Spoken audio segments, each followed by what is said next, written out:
V soboto, 24. aprila, se je v Slovenskih Konjicah na Mestnem trgu in v parku barona de Vaja, Konjičanom bolj znan kot baron Vaj, že v dopoldanskih urah pričelo pestro in zanimivo dogajanje v sklopu tradicionalne prireditve Jurjevanje po srednjeveško z vitezom Jurjem. Idejna zasnova in izpeljava programa je bila tudi letos zaupana Zvezdi Novljan iz Zavoda Malinov dol Slovenske Konjice, organizacijsko pa je bila prireditev podprta iz strani Centra za kulturne prireditve, Turistično-informacijskega centra TIC Slovenske Konjice in ne nazadnje Občine Slovenske Konjice ter pokroviteljev. Leto je naokoli in spet se je približal čas, ko konjiški zmaj zahteva svoj davek. Zmanjkalo je dvornih deklet, zmanjkalo je pogumnih kraljevih vitezov, a Konjičanom nikakor ni zmanjkalo idej, kako ugnati konjiškega zmaja. Sobotno dopoldne je zaznamovala množica različnih vonjav iz viteških loncev, okoli katerih so se sukali urni kuharji in kuharice, člani lokalnih društev, že od 11. ure dalje.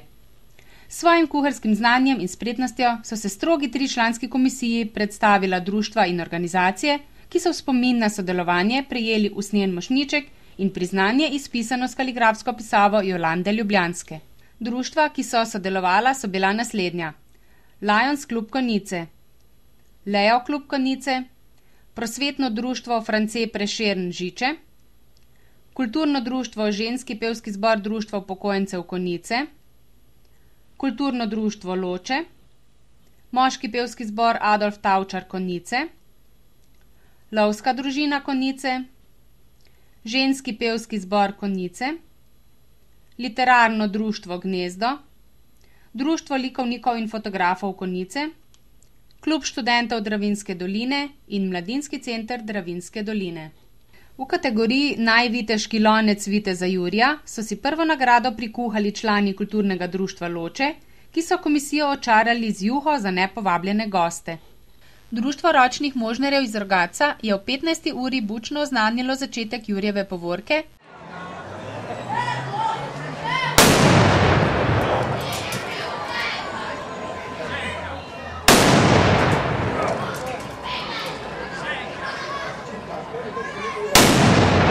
ki se je začela z ubrano koračnico godbe Pihala Slovenske Konjice.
V pestri sestavi so se predstavili vsi udeleženci prireditve v srednjeveški opravi.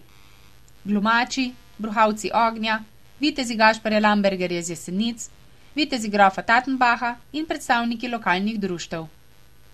V nadaljevanju srednjeveškega programa v soboto so se s svojimi gledališkimi in lutkovnimi igrami predstavili Kripl teater, Kripelčki in lutkovno gledališče Fru Fru.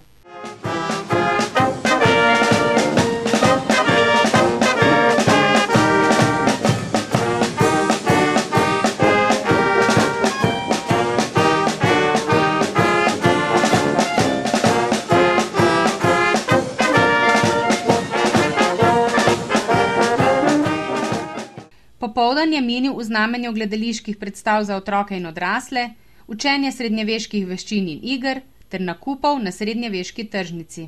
Jurijev srednjeveški dan se je zaključil z znamenitim viteškim bojnim plesom Moreška v izvedbi plesalcev iz Korčule ter čudovitim prikazom zgodbe Orlando Furioso, ki so jo prikazali vihravci zastav z bandieratorji Araba Fenice iz Italije.